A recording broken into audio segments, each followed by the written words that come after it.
We have to make room in our lives if we want something to grow. Imagine a small garden. If it's filled with 60% weeds, then there's only room for 40% of the flowers. But if you want your garden filled with more flowers than weeds, which I think most of us probably would, then you have to pluck up the weeds and make room for the flowers. Last night I was standing outside of my apartment building around 11 p.m., and this man came outside carrying a large armchair. He could barely carry it by himself. The thing must have been from the 1970s. It was tattered and old and orange. And I said to the man, "Why are you throwing this out now, at 11 o'clock at night on New Year's Eve?" And he simply said, "Out with the old, in with the new." And that got me thinking. It's a new year, and it's time to clean out our lives so that God can put good things in our lives that we've been missing. I hope that everyone has made some New Year's resolutions.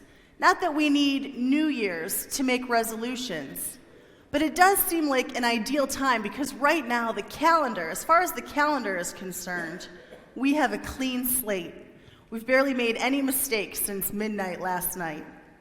And resolutions have the potential to help us reach our goals and fulfill our dreams. Benjamin Mays, who was a minister, a scholar, a social activist, and the president of Morehouse College in Atlanta, Georgia, said this: "The tragedy in life does not lie in not reaching your goals. The tragedy lies in having no goals to reach." It isn't a calamity to die with dreams unfulfilled, but it is a calamity not to dream. As the people of God, let's be dreamers. Let's have goals and push ourselves so that we can rise to the full height of our potential, as that prayer of confession stated. Some people have given up on making New Year's resolutions or having goals and dreams even, because they've failed to keep them in the past and they're frustrated. What are some of the reasons why we fail? Fear of failure. Some might even say fear of success.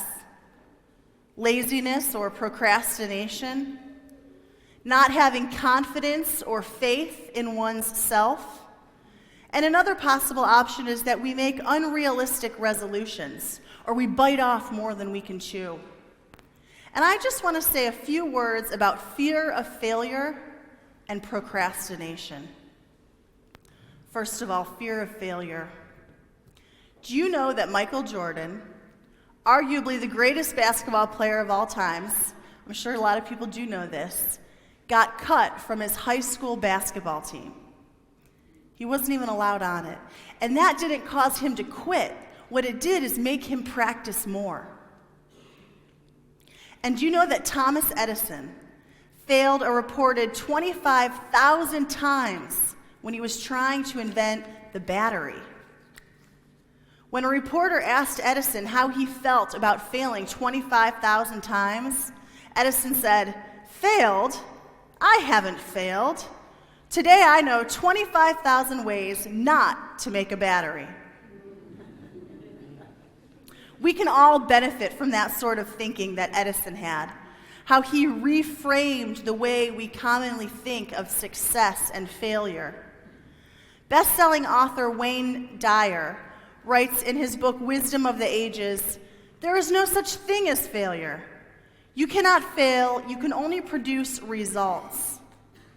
And that's what Edison is saying too. Edison produced 25,001 results, one of which led to this amazing invention. And if we would all stop being afraid of failure and view failure as just a part of success, it's a part of the journey, a part of the road to succeeding, then we would all have a better chance of achieving our goals and fulfilling our dreams. After all, it's better to jump in and experience life than to stand on the sidelines afraid that something will go wrong.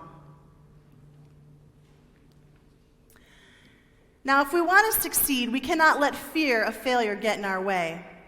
And we also cannot let laziness or procrastination or lack of diligence get in our way either.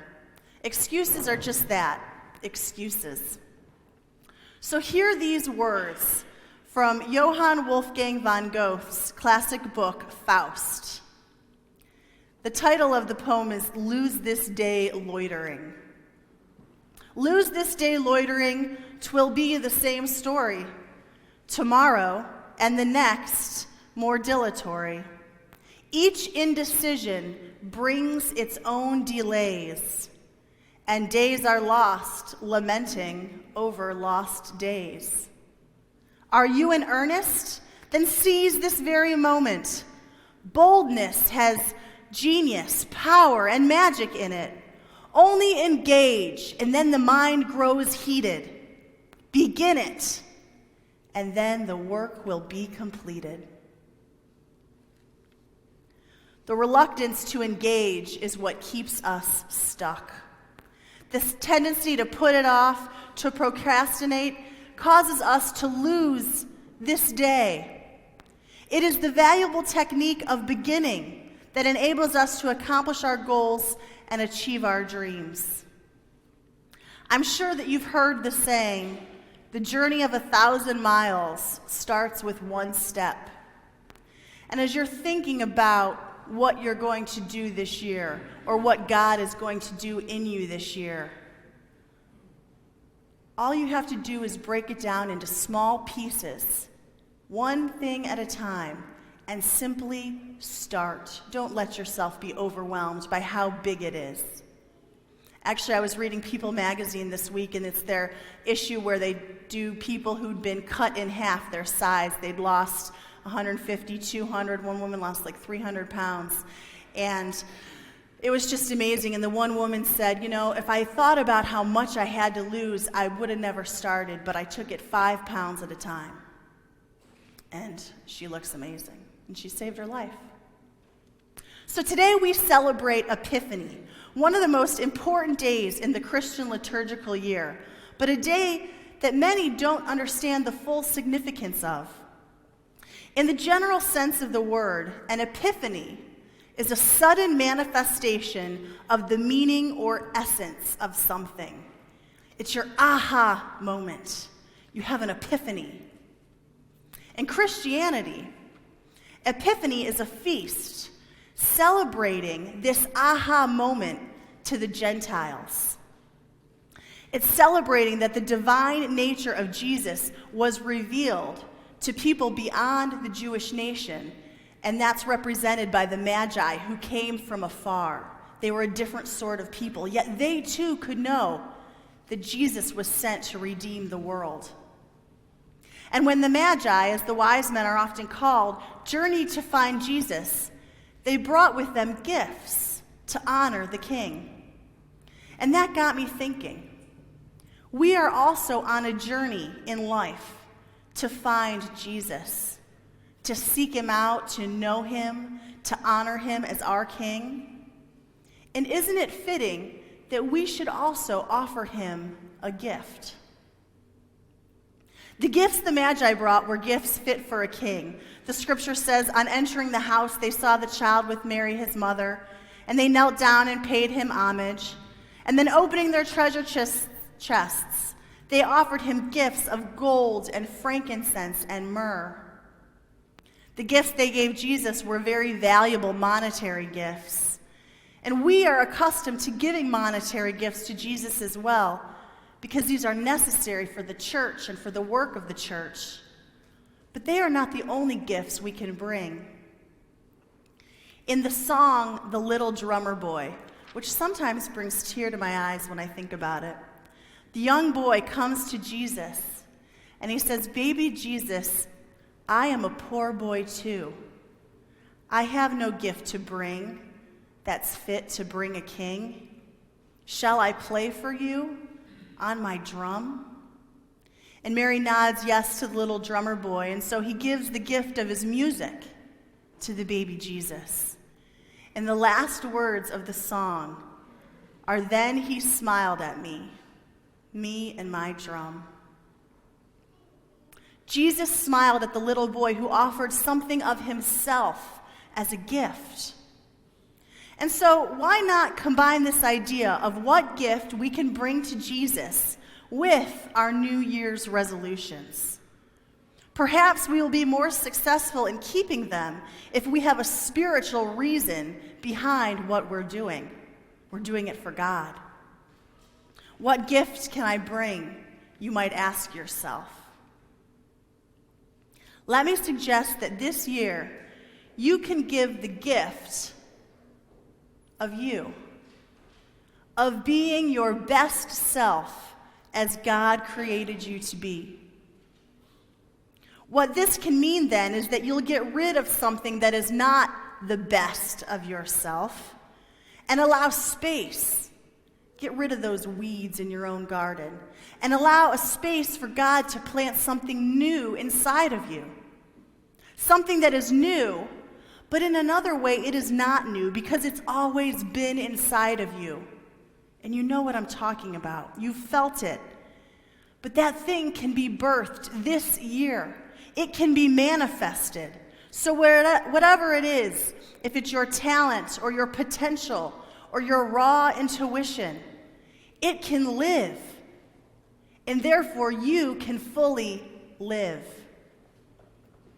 According to the newspaper, the number one New Year's resolution is to get in shape. So this year, offer God your body. Commit to taking care of yours because God gave it to you. And if you've been given a curious nature, then take a class or learn to cook a new recipe. Use that curious nature that God gave you, especially if it's been wilting. And if you're artistic, you can paint a picture, but it doesn't even have to be that great. You can frame a photograph that you took this holiday season and hang it in your apartment. It will give you pride every time you look at it. If you were blessed with a home, be the best homemaker you can and invite people through your doors, especially if you sometimes feel lonely. Only you know what resolution is right for your soul at this particular time. Just don't be afraid and don't wait to get started. Just begin. What will your gift be in 2012? Irma Bombeck wrote books and about 4,000 hilarious newspaper columns which described the everyday life of a suburban housewife and her kids. And she said this about using her talent.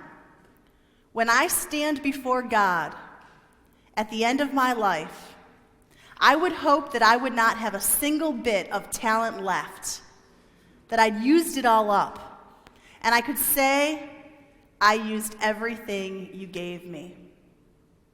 Brothers and sisters, this is my hope for all of us, that we will all be able to say to God, I used everything you gave me. Happy New Year. May it be a wonderful New Year.